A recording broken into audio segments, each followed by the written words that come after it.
Good morning student of class 10। बच्चों, आज हम सीखेंगे आधारभूत आनुपातिक प्रमेय, जिसको हम बेसिक प्रोपोर्शनलिटी थ्योरम के नाम से जानते हैं, बीपीटी। इसको बच्चों थेल्स थ्योरम भी कहते हैं, थेल थ्योरम्स। इसमें ये प्रूव करते हैं हम, जैसे हम पिछले क्वेश्चंस में भी कर रहे थे, कि यदि एक त्रिभुज ABC दिया है, उसकी किसी एक भुजा जैसे BC के समांतर DE रेखा खींची गई है, तो प्रूव ये करना है। तो हमने ये देखना है कि जो ये DE रेखा है जो BC के समांतर है, ये इसकी दोनों भुजाओं को AB तथा AC को समान अनुपात में बांट देती है। मतलब AD divided by DB is equal to AE divided by EC। तो बच्चों, हमने यही सिद्ध करना है कि जो AD बाई DB बराबर है AE बाई EC। तो सबसे पहले हम ट्राइंगल ADE ऊपर वाला जो भाग है उसको आप देखिए बच्चों, इसमें हम दो परपेंडिकुलर डालेंगे। जो पहला परपेंडिकुलर है DN जो AC पर होगा, तथा दूसरा परपेंडिकुलर EM AB रेखा पर होगा। उसके बाद बच्चों हम देखते हैं कि जो ट्राइंगल ADE का एरिया ऑफ ट्राइंगल ADE वो किसके बराबर होगा? वो होगा 1/2 equal to one side AD into में height of this triangle, the height is EM। So area of this triangle ADE, ऊपर वाली त्रिभुज ADE का क्षेत्रफल होगा 1/2 इंटू AD इंटू EM।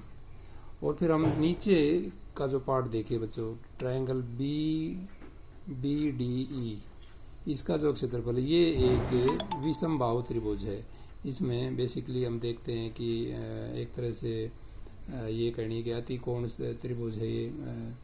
इसकी जो हाइट है वो EM के बराबर है। अगर इसमें हम बेस BD ले लेते हैं तो इसकी हाइट भी EM रहेगी, क्योंकि जो इसकी हाइट है बच्चों वो बाहर से कैलकुलेट होगी। इनफैक्ट ये जो हाइट है बेसिकली सेम बेस है इसका, BD और AB दोनों का स्ट्रेट लाइन है। तो इसका जो हाइट है हमारी BD जो त्रिभुज है नीचे BDE, इसकी हाइट EM होगी। तो त्रिभुज BDE का क्षेत्रफल होगा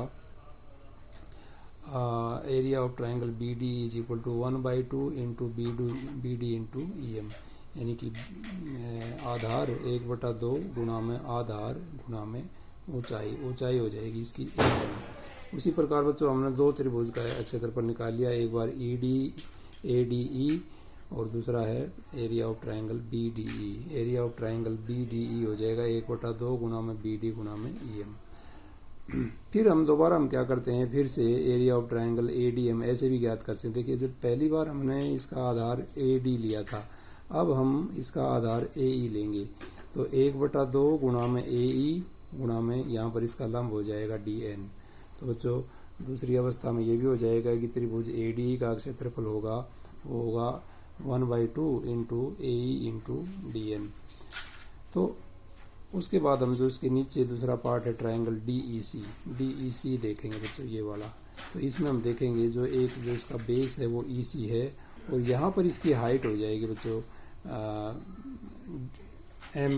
EM, इसको हम हाइट कह सकते हैं।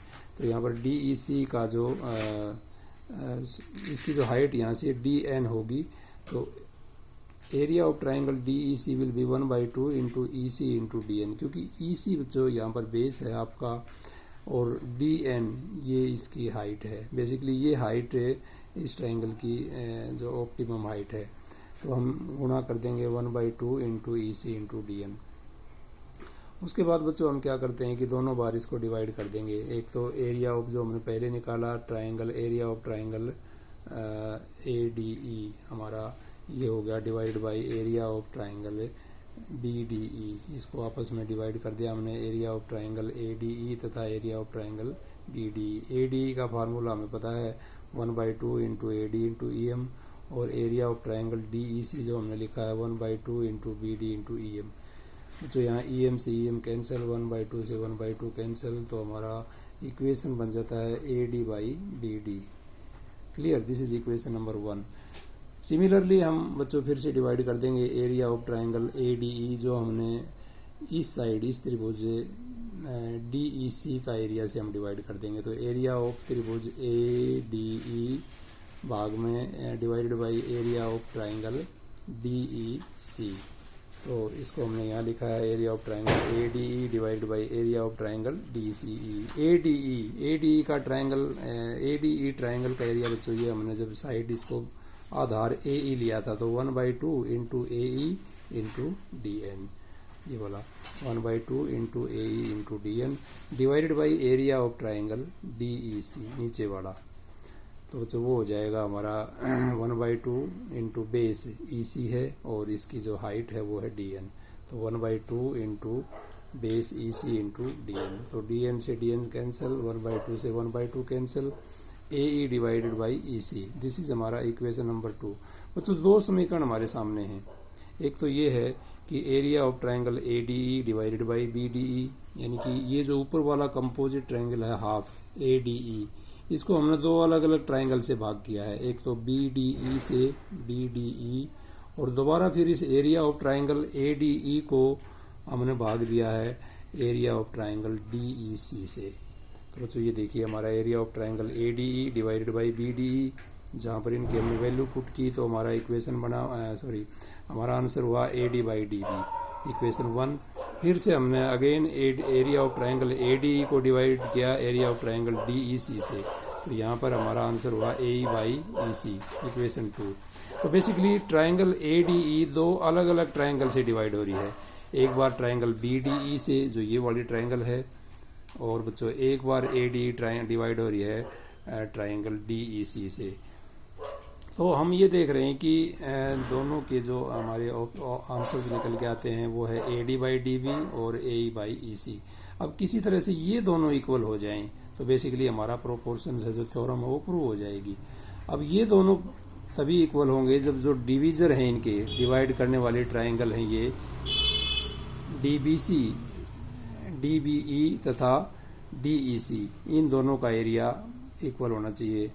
जो लास्ट क्लास में, पिछली क्लास 9वीं में हमने एक थ्योरम में देखा था कि यदि कोई दो त्रिभुज एक ही आधार पे हों, देखिए इन दोनों त्रिभुज का आधार डी ई है तथा दो पैरेलल लाइन के बीच में हों, हमें शुरू में ही दिया था कि बी सी के जो पैरेलल लाइन है वो डी ई है, तो त्रिभुज बी डी ई और त्रिभुज डी ई सी, ये दोनों का आधार डी ई है तथा दोनों parallel line A E D E तथा बी सी के बीच में है।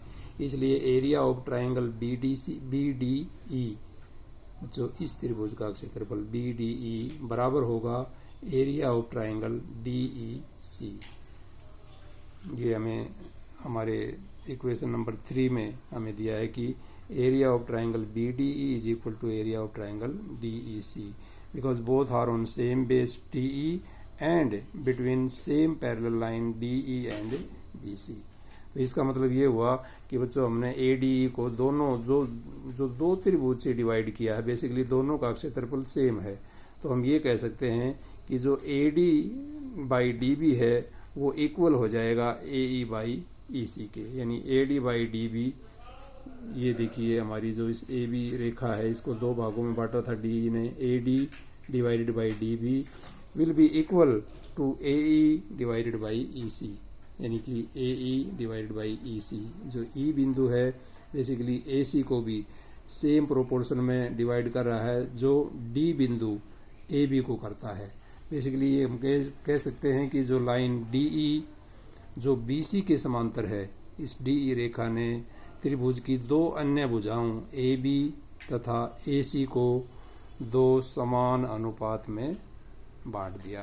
तो बच्चों हम कह सकते हैं कि A D divided by D B तथा A E divided by E सी का अनुपात बराबर है।